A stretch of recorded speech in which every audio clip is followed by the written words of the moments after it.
जिल्हा परिषद प्राथमिक शाळा निमगाव सभा.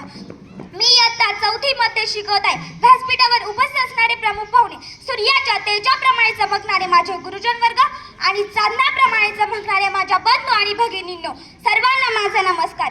आज 15 ऑगस्ट भारताला इंग्रजांपासून स्वातंत्र्य मिळालेले दिवस आणि या महत्त्वाच्या दिवशी मला 2 शब्द बोलण्याची संधी देणारे माझे गुरुजन वर्ग, त्यांचे मी मनापासून शतशत आभार मानते.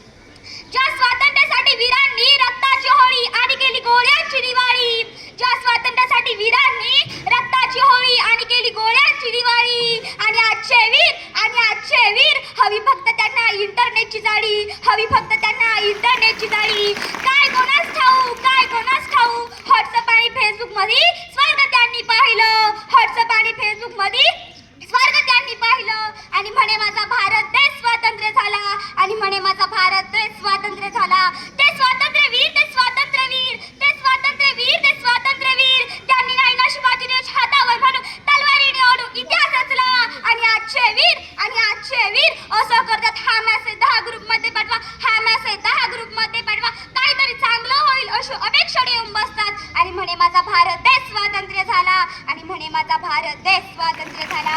ज्या देशात घुमत होते, ज्या देशात घुमत होते, जय हिंद हिंद इंग्लंडचे नारे, ज्या देशात घुमत होते, जय हिंद हिंद इंग्लंडचे नारे, अनता वाहत आहे, सोड तुझा माझ्यावर भरोसा नाही चेवारे. आणि म्हणे माझा भारत देश स्वातंत्र्य झाला, आणि म्हणे माझा भारत देश स्वातंत्र्य झाला. जाता जाता वीर भगतसिंग यांच्या जीवनातला छोटा प्रसंग सांगते.